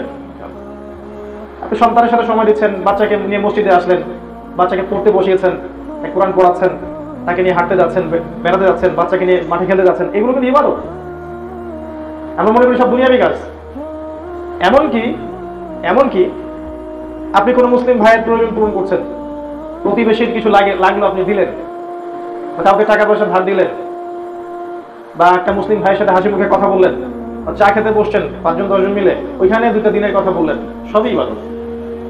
এক কথায় ওই সকাল থেকে নিয়ে রাত পর্যন্ত যতগুলো কাজ আমরা করি, যতগুলো কাজ, আমাদের পড়াশোনা, আমাদের খাওয়া পড়া, আমাদের অর্থনীতি, রাজনীতি, আমাদের এই যে কি বলবো সংস্কৃতি, পরিবার, পারিবারিক বন্ধন, যত কাজ আপনি করেন সারাদিন, যদি প্রতিটা কাজ আল্লাহ এবং তার রাসূলের দেখানো পথে হয়, তাহলে প্রতিটা কাজই ইবাদত। এটাই আল্লাহ বলেছেন, ওয়া মা খালাকুল জিন্না ওয়াল ইনসা ইল্লা লিয়াবুদুন, আমি শুধুমাত্র আমার ইবাদত করার জন্যই মানুষ এবং জিন জাতিকে সৃষ্টি করেছি। এখন জীবনের শুরু থেকে শেষ পর্যন্ত যদি আমরা আল্লাহর ইবাদতে কাটাতে পারি, তাহলে আমার জন্য সবচেয়ে ভালো হয়। তো কিভাবে করব? আমার কয়েকটা ছোট্ট নাসিহা। যেমন আমাদের জীবনটাকে কয়টা ভাগে ভাগ করেন? আমি একটা বই পড়ছি না, জীবন যেখানে যেমন, পড়ছেন? শুনছেন? আমার প্রশ্ন হচ্ছে, জীবন কোথায় কেমন? উত্তর খুঁজতে হবে। জীবনকে ভাগ করেন, আমার সাথে একটু অঙ্ক করেন। আমি আল্লাহর কাছে দোয়া করতেছি, আল্লাহ যেন আমাকে এবং আপনাদের সবাইকে এই পরিসংখ্যানটা বোঝার তৌফিক দান করেন এবং ওই অনুযায়ী আমল করার তৌফিক দান করেন, জানা অনুযায়ী আমল করার তৌফিক দান করেন। আমি যা বলছি এর উপরে আমাকেও যেন আমল করার তৌফিক আল্লাহ দান করেন। মনে করেন 60 বছর বাঁচবো, মনে করেন, কথার কথা, আপনি 40 হতে পারে, 50 হতে পারে, 20 হতে পারে। এভারেজ কি এই উম্মার গড় আয়ু কত? এই উম্মার 55, 60, 64, 65, এই তো। এখন দেখেন আপনার জীবনের শেষের 5টা বছর, শেষের 10টা বছর বার্ধক্য, তাই না? চুলদারি সব পাকা, শরীর চাইলেও যায় না। তাহলে আপনার লাস্টের 10 মাইনাস করেন। ওই সময় আপনি যদি মন চায় যে আমি সারা দিন সারা রাত আল্লাহর ইবাদত করবো, সম্ভব না। পারবো? এবার জীবনের শুরুর 10 বছরে আসেন। শুরুর 10 বছর বোধ শক্তি জাগে, ওই সময় মানুষ বুঝে ভালো মন্দ। এখনকার জেনারেশন তো 20 বছরও বোঝে না ভালো থেকে মন্দ, তাই না? আগে একটা যুগ ছিল মানুষ তাড়াতাড়ি ম্যাচিউর হইতো, এখন সহজে ম্যাচিউর হয় না। পরিবার হতেই দেয় না ম্যাচিউর। পরিবার মনে করে আমার সন্তানটা বড় হয় না, বড় হতে দিচ্ছে না, তো বড় হবে কিভাবে? আমি যেটা বলতে চাচ্ছি, প্রথম 10, শেষ 10, এই 10-20 বছর আপনি আসলে আপনার লাইফের মধ্যে নাই, ডিপেন্ডেন্সি আছে অন্যের উপরে। মূল জীবনটা হয় সাধারণত 20 থেকে 40 বা 50, 20 থেকে 40 বা 50। এটা আপনার মানে যৌবন এবং পৌরত্বের জায়গাটা, প্রজ্ঞা, বিচক্ষণতা, রক্তের তেজ, ভালো মন্দ বোঝার ক্ষমতা, শারীরিক শক্তি, মানসিক শক্তি, সব এইটুকু সময়ের মধ্যে বেশি থাকে। এই জীবনটাকে যদি ভাগ করেন, আপনি দেখবেন শৈশবকাল, কৈশোর, যৌবন আর বার্ধক্য। শৈশবটা এমন হওয়া উচিত যে শৈশবে আমাদের বাচ্চারা, আমাদের তো এখন শৈশব নাই, আমরা বাদ দিলাম, আমাদের বাচ্চাদের কথা বলতেছি। শৈশবে আমাদের বাচ্চারা যেন তাওহীদটা শিখে ফেলায়। তাওহীদ কি জিনিস, ঠিক আছে, ইসলামের বেসিক জিনিসগুলো কি কি, কোরআন তেলাওয়াত করার জন্য শিখে ফেলে, হিফজ যেন কমপ্লিট করে ফেলে, আরবি ব্যাকরণের যে নাহু সরফের কিতাবগুলো আছে এগুলো যেন পড়ে শেষ করে ফেলে, ভালো স্কুলে যেন পড়ে, সেখানে ইংরেজি শেখে, ম্যাথামেটিক্স শেখে, ভালো ভালো সাবজেক্ট শেখে, ল্যাঙ্গুয়েজ শেখে। ল্যাঙ্গুয়েজ শিখে কোনো সমস্যা নাই। এই সময়টুকুতে যেন ওরা বিশুদ্ধ ভাষা শিখে এবং বিশুদ্ধ খাবার খায়, ফিজিক্যালি যেন স্ট্রংলি গড়ে ওঠে। এই সময় যেন তারা মাঠে খেলে, গ্রামে নিয়ে যান, খেলান, পরিবেশের সাথে মিশান, ভালো প্যারেন্টিং যেন তারা পায়, ভালো খাবার, ভালো পড়াশোনা, ভালো টিচিং ফ্রেন্ড এবং ভালো ওস্তাদ, ভালো পরিবেশ, ভালো পরিবার। সে যেন দেখে বাবা মার মধ্যে সম্পর্ক সুন্দর, পরিবারের মধ্যে। এরকম করে বাচ্চাদের শৈশবটা করে তোলেন। সে করে পানি না দিলে আপনি কখনো ফল পাবেন না। এই 10-15 বছর বাচ্চার পিছনে মেহনত করেন। আবার বলতেছে ওকে কোরআন শেখান, ওকে তাজবিদ শেখান, ওকে হিফজ করান, ওকে আরবি ভাষা শেখান, ওকে নাহু সরফের সব কিতাব শিখিয়ে দেন, ভালো স্কুলে দেন যেখানে সে জেনারেল লাইনেও ভালো করবে, ভালো খাওয়ান, ভালো পোশাক দেন, ভালো পড়ান, ভালো খেলান এবং স্কিল শেখান। যেমন ওকে আপনি জুডো শেখান, তাইকোন্ডো শেখান, সাঁতার শেখান, মানে যেগুলো স্কিল মানুষের ফিজিক্যাল মেন্টাল স্কিল ডেভেলপ করে এগুলো করান একদম 14-15 বছর পর্যন্ত। শৈশবটা সুন্দর হলো না? এরকম শৈশব কয়জন পাইছেন হাত তোলেন। এবার আজকে থেকে আপনি 1400 বছর আগে চলে যান, রাসূলের যুগের পরে সাহাবীদের যুগটাকে দেখেন। সাহাবায়ে কেরামের একটা বাচ্চা 10-12 বছরে কোরআন হিফজ হয়ে গেছে, হয় নাই? আরবি ভাষা তো আগে থেকেই জানে, তারা ব্যাকরণ শিখে ফেলছে, হাদিসের কিতাবও পড়া মোটামুটি শেষ, আরবি গ্রামের বই শেষ। তারা ওই কষ্ট সহিষ্ণু হয়ে বড় হইতো, সোনার চামচ দিয়ে বড় হইতো না। ছোটবেলা থেকে দেখবেন ওরা 3 নিক্ষেপ করা শিখতো। আমি আপনাকে নিক্ষেপ করতে বলিনি, আবার কথাটা অন্যদিকে নিয়ে না, মানে ওই সময়কার সেন্সে বলছি। এবং তারা একটা নুরানি পরিবেশে বড় হতো। ওদের পরিবারের পিতা মাতার মধ্যে কোনো ঝগড়া নাই, কোনো কলহ ফাসাদ নাই, হলো খুব সামান্য। হ্যাঁ, তাদের তাদের তাদের তারা দেখে না যে তাদের বোনরা বেপর্দা, তারা দেখতো না তাদের মা বেপর্দা, তারা দেখতো না তাদের বাসায় ডিভাইস দিয়ে ভর্তি, সারাদিন ফোন আর গেমস আর ল্যাপটপস ইন্টারনেট, এগুলো তারা দেখতো না। স্মার্টফোন এডিকশন এটা তারা দেখতো না। তারা দেখতো না যে বাবা আর মা শুয়ে শুয়ে অপসংস্কৃতি দেখতেছে। ওই যুগের বাচ্চাদের দিকে তাকান, আর এই যে আমি যেটা বললাম যে শৈশবটা করা উচিত, এর মধ্যে একটা বিশাল পার্থক্য আছে না? সফল কিন্তু ওই যুগের জেনারেশনটা। আমরা সফল হতে হলে আমাদেরকে শৈশবটা কাজে লাগাতে হবে। আমরা যেহেতু পাই নাই সেই শৈশব, সেক্ষেত্রে আমাদের সন্তানরা যেন এই শৈশবটা পায় এটা নিশ্চিত করতে হবে আমাদেরকে। ইনশাআল্লাহ এটা পারবেন তো? ইনশাআল্লাহ। এরপরে আপনি কৈশোরে যাবেন। শৈশবে এরকম নিউট্রিশন পাওয়া একটা ছেলে যখন কৈশোরে আসবে, তখন সে তো আরো অনেক কিছু করতে পারবে। এবার সে দেখবেন ইসলামের বড় বড় কিতাবগুলো পড়ে শেষ করে ফেলছে, মৌলিক কিতাবগুলো পড়া শেষ, ভালো কিছু ডিগ্রি সার্টিফিকেট অর্জন করে ফেলছে, আরো স্কিলফুল হয়েছে, আরো ট্রেন্ড আপ হয়েছে, ফিজিক্যালি, মেন্টালি, এডুকেশনালি প্রত্যেকটা দিক থেকে সে মাশাআল্লাহ অনেক আত্মদমা। আর এখনকার এই জেনারেশনের দিকে তাকান আপনি, এই জেনারেশনের শৈশবগুলো দেখেন আর কৈশোরগুলো দেখেন। এই জেনারেশনের শৈশবে তারা ফাস্টফুড খাচ্ছে, ওই A for apple B for ball এগুলোই করতেছে, কোরআন হাদিসের তো খুব একটা ধার ধারতেছে না।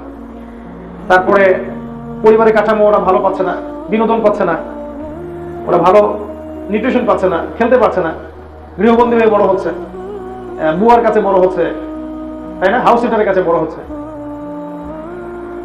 এরা ইসলামের বুনিয়াদী শিক্ষাগুলো শৈশবে পাচ্ছে না, এদেরকে বাবা মসজিদে নিয়ে আসতেছে না, মেয়েটাকে মা ছোটবেলা থেকেই পর্দার দিকে নিয়ে আসছে না।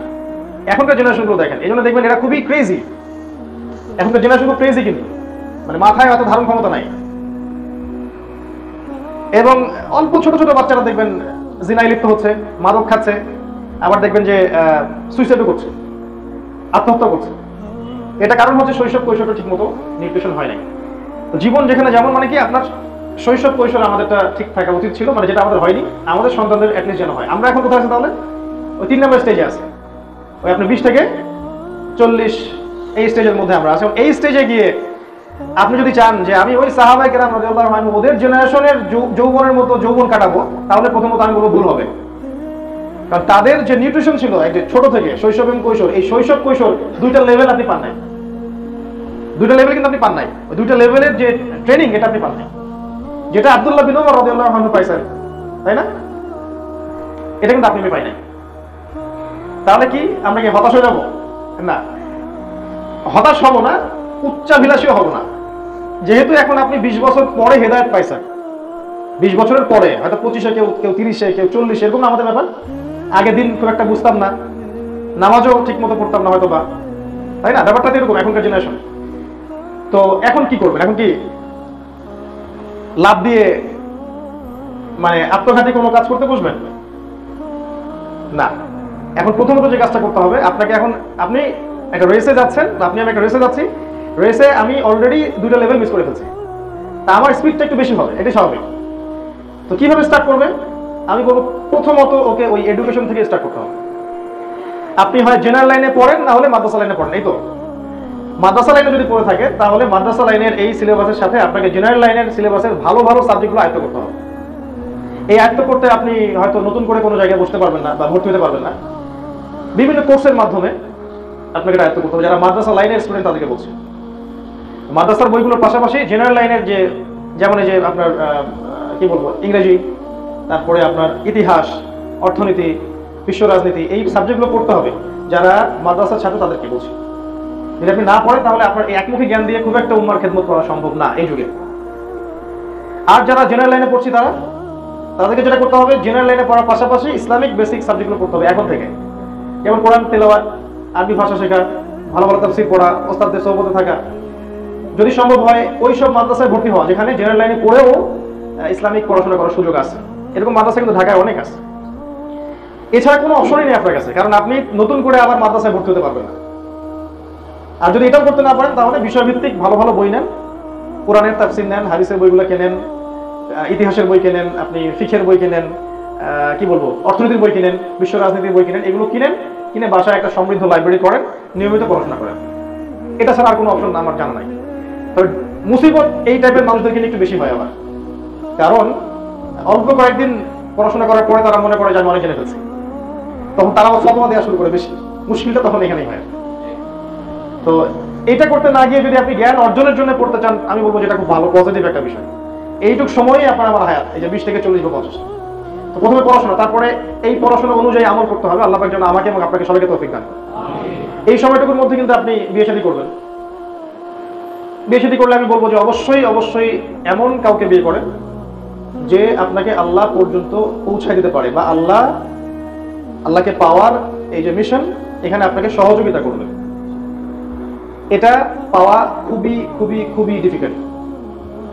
সেজদায় পড়ে আল্লাহর কাছে দোয়া করতে হয়, প্রচুর দোয়া করতে হয়, আল্লাহর উপর সম্পূর্ণ ছেড়ে দিতে হবে। আল্লাহ ওইরকম কোন জীবন সঙ্গিনী আপনি আমার জীবনে মিলাই দিয়েন যে আমাকে আপনার পর্যন্ত পৌঁছার এই যে মিশন, এই মিশনে আমাকে সহযোগিতা করবে। যারা পেয়েছে তারা প্রচন্ড সৌভাগ্যবান এই পৃথিবীতে, যারা পায়নি ওদের চেয়ে দুর্ভাগ্য এই পৃথিবীতে আসলে কারো নাই। এই জায়গায় যদি ভুল করেন বা আল্লাহওয়ালা দিনদার কাউকে পাশে না পান, আপনার পুরো জীবনটা জাহান্নাম হয়ে যাবে, বিশ্বাস করেন। আর যদি এমন কাউকে পান যে মাশাআল্লাহ আয়েশা রাদিয়াল্লাহু আনহার মতো, খাদিজা রাদিয়াল্লাহু আনহার মতো আপনাকে ব্যাকআপ দিচ্ছে, সাপোর্ট দিচ্ছে, আপনার জীবনটা হয়ে যাবে জান্নাত। আলহামদুলিল্লাহ, এই জায়গায় বলতে পারি যে আলহামদুলিল্লাহ আল্লাহ পাক আমাকে জান্নাতে রাখছে। এবং যার কিছু প্রমাণ আপনারা দেখছেন অনলাইনে। আমি কারোর মধ্যে কোনো ডিফার করতে চাই না। এক একজনের মর্যাদা এক এক রকম থাকে। মায়ের মর্যাদা, মায়ের প্রতি ভালোবাসা, বোনের মর্যাদা, বোনের প্রতি ভালোবাসা, স্ত্রীর মর্যাদা, তার প্রতি ভালোবাসা, কন্যা সন্তানের মর্যাদা, তার প্রতি ভালোবাসা, এগুলো কি পার্থক্য করার বিষয়? যদি কেউ বলে যে তুমি তোমার বোনকে মায়ের চেয়ে বেশি ভালোবাসো, এই ব্যক্তিকে কি বলবেন আপনি?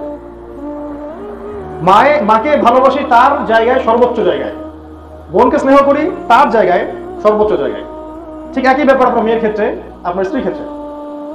ডিফার করতে চাচ্ছি না, বাট আমি বলবো যে আল্লাহ রাব্বুল আলামিন আলহামদুলিল্লাহ ইন্ডিভিজুয়ালি আমাকে এই নিয়ামতটা দিয়ে ধন্য করছেন যে আল্লাহ পাক আমাকে এমন জীবন সঙ্গী দিয়েছেন আলহামদুলিল্লাহ, যারা আমাকে আল্লাহর পথে চলতে, এগিয়ে যেতে সাহায্য করেন। এই জায়গায় কখনো ভুল করেন না, ইস্তেখারা করেন, আল্লাহর কাছে চেয়ে নেন। কখনো সম্পত্তি দেখতে যায় না, কখনো রূপ সৌন্দর্য দেখতে যায় না, কখনো বংশকে সবচেয়ে বেশি প্রাধান্য দিয়ে না। যদি 3টা ভালো থাকে আলহামদুলিল্লাহ, 3টা যদি নাও থাকে, 2টা থাকে বা 1টা থাকে, আপনি দিনদারিতাকে প্রাধান্য দেন, আর কিছু দেখেন না, ইনশাআল্লাহ আপনি জিতবেন। আর যদি অন্য কিছুকে প্রাধান্য দেন, আপনি হেরে যাবেন। এই জায়গায় আমাদেরকে ভুল করা যাবে না। আমি যুবকদের এই কথাটা এই জন্য বলছি যে বহুত পরিবার এখন এরকম প্রবলেমসের মধ্যে সাফার করে। এই জন্য আমি এই টিপসটা দিচ্ছি যে কখনো দিনদারিতা ছাড়া অন্য কোনো কিছু দেখবেন না। আপনি দিনদারিতাকে প্রাধান্য দেন, আল্লাহ পাক অন্য দিক থেকে আপনাকে দিয়ে দিবেন ইনশাআল্লাহ, দেখবেন। আর একটা বিষয় হচ্ছে, শয়তান খুব প্রচন্ডভাবে লেগে থাকবে পরিবারের মধ্যে ফাটল সৃষ্টি করার জন্য। এবং আপনার স্ত্রী, আপনার সন্তান, আপনার পিতামাতা, ভাই বোন, এদের মধ্যে একটা দূরত্ব সৃষ্টি করার শয়তান সবসময় বেশি চেষ্টা করবে, কারণ সে জানে যে পরিবার যদি ভেঙে ফেলা যায় তাহলে আপনি আর আগাতে পারবেন না। যে মানুষটা পারিবারিক জীবনে সুখী না, সে কখনো দিনের কাজ করতে পারবে না। এটা বিশ্বাস করেন? পারিবারিক জীবনে যে ব্যক্তি সুখী না, তার দ্বারা কোনো কাজই সম্ভব না, আর তার ভিতরে অলওয়েজ টেনশন। যদি পরিবারের সদস্যরা এমন হয় যে প্রত্যেকে আপনাকে খালি দুনিয়া আর দুনিয়ার দিকে ঠেলে, তাহলে আপনি নিজের ভালো নিজে বুঝে নেন। এখনকার ম্যাক্সিমাম পরিবার এরকম, খালি দুনিয়া আর দুনিয়া। মানে ছেলেরা হচ্ছে এখন টাকার মেশিন, আর প্রয়োজন পূরণ করার মেশিন। মায়ের প্রয়োজন পূরণ করো, বোনেরটা পূরণ করো, স্ত্রীরটা করো, সন্তানেরটা করো, অমুকেরটা করো, তমুকেরটা করো, নিজেরা আল্লাহকে ডাকার সময় থাকে না, তাই না? এরকম হচ্ছে না? চাচ্ছেন আপনি আল্লাহকে ডাকবেন, অনেক বেশি ইবাদত করবেন, পারতেছেন না। এরকম যদি হয় বস্তুবাদী পরিবার, তাহলে নিজের ভালো বুঝে নেন, নিজের ভালো বুঝে নেন। এই সময়টাতে আমরা আর যা করি উপার্জন, একবার বলেছি যদি আবার টাচ দিচ্ছি, উপার্জনে খেয়াল রাখি যাতে কোনো রকমের হারামের সংস্পর্শে না যান। বিশ্বাস করেন ভাই, আপনি হারাম যত বড় বিজনেসই করেন না কেন, যত বড় হারাম চাকরি করেন না কেন, এর মধ্যে বরকত থাকবে না, একটু বরকত থাকবে না। বিশ্বাস করেন? হালাল উপার্জন করেন, মাসে 10,000 পাচ্ছেন, 20,000 পাচ্ছেন, আপনার 20,000-এ দেখবেন আল্লাহ পাক 40,000-এর বরকত দিবেন সব। কিভাবে জানেন? আপনি হালাল খাচ্ছেন, হালাল করতেছেন, হয়তো বা দেখবেন আপনার রোগ কম হবে, আপনার সন্তান অসুস্থ কম হবে।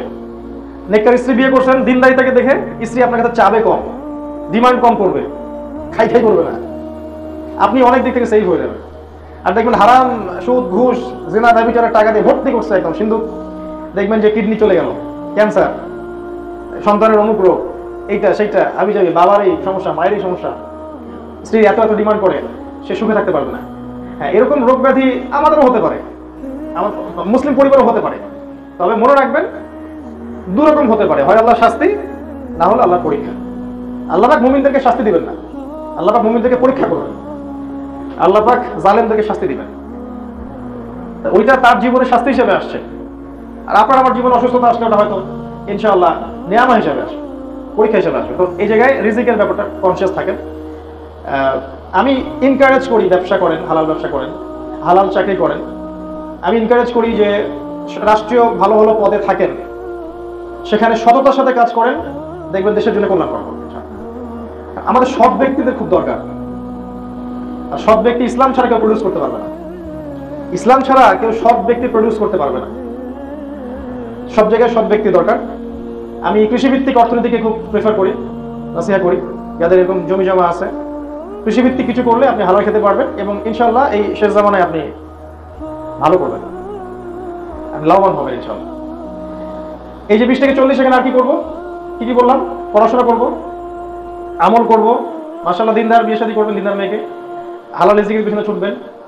সাধ্য মতো আল্লাহর দ্বীনের দাওয়াত দিতে হবে, সাধ্য মতো আল্লাহর দ্বীনের দাওয়াত দিতে হবে। দাওয়াতটা চরম পন্থায় যাবে না, দাওয়াতটা শৈথিল্যবাদী অবস্থাতেও থাকবে না।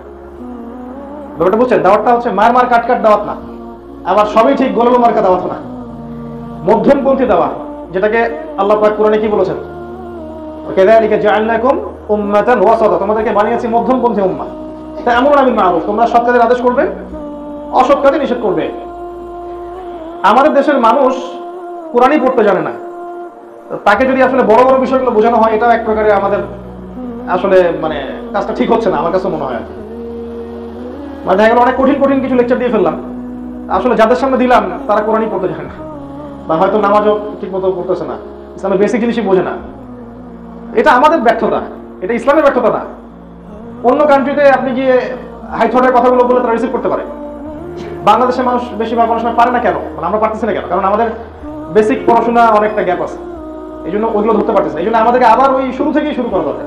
তাওহীদ থেকে শুরু করেন, দাওয়া দেয়া, সুন্নাহ লাইফস্টাইল, কোরআনের দিকে মানুষকে নিয়ে আসা, সুন্নতের দিকে নিয়ে আসা, নামাজের দিকে নিয়ে আসা, আমর বিল মারুফ নাহিল মুনকারের কাজ করা, এভাবে দাওয়াতি কাজ আপনি সাধ্যমতো করুন। এই দাওয়াতি কাজের জন্য স্কলার, মানে অনেক বড় স্কলার হওয়ার কোনো প্রয়োজন আমি দেখি না।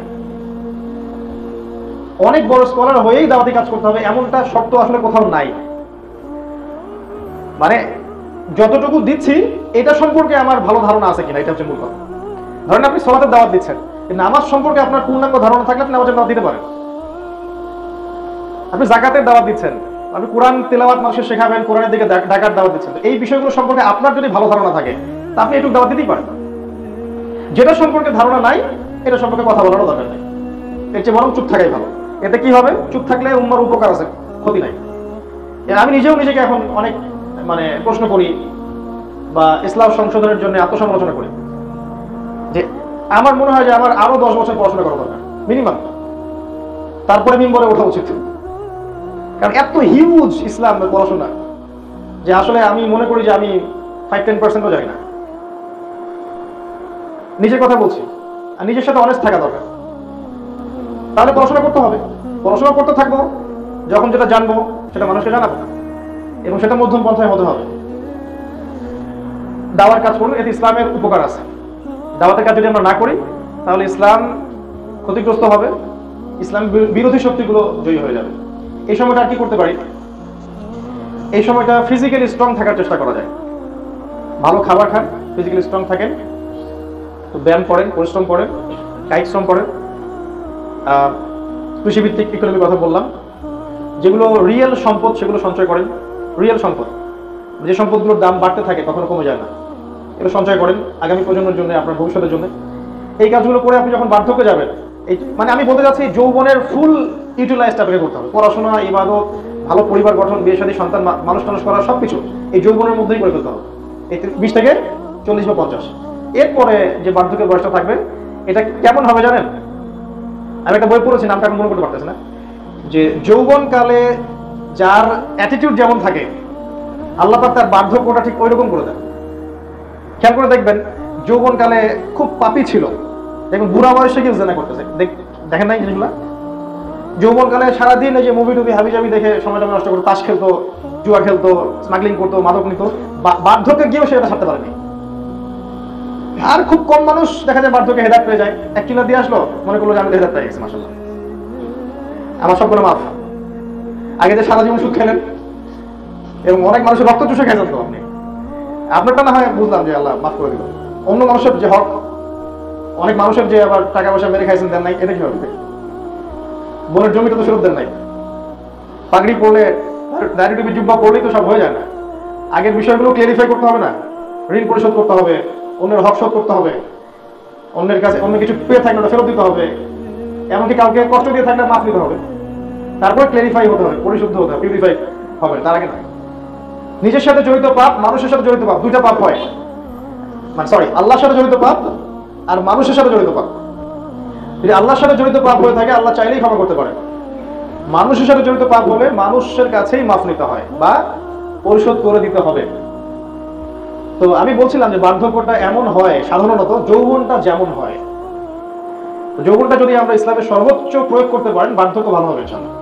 আপনি সুস্থ থাকবেন, রোগ ব্যাধি ইনশাআল্লাহ আমাদের কম হবে ইনশাআল্লাহ। দেখবেন ওই বয়সেও আপনি ছুটতে পারেন। আমি অনেক স্কলারকে দেখেছি যে 70+ বয়স হয়ে গেছে, এখনো তার প্রাণপণ দাওয়াতি কাজে ছুটে বেড়ায়, এইখানে মসজিদে বয়ান করতেছে, ওইখানে চিল্লা দিচ্ছে, ওইখানেই করতেছে, থেমে থাকতে পারে না, কারণ যৌবনের ট্রেনিংটা ওরকম ছিল। অনেকে তো এক দেশ থেকে আরেক দেশ সফর করে বেড়াচ্ছে। তো যাদের এই শৈশব, কৈশোর, যৌবন এগুলো ছিল না, তারা কি বার্ধক্যে ওরকম হতে পারবে?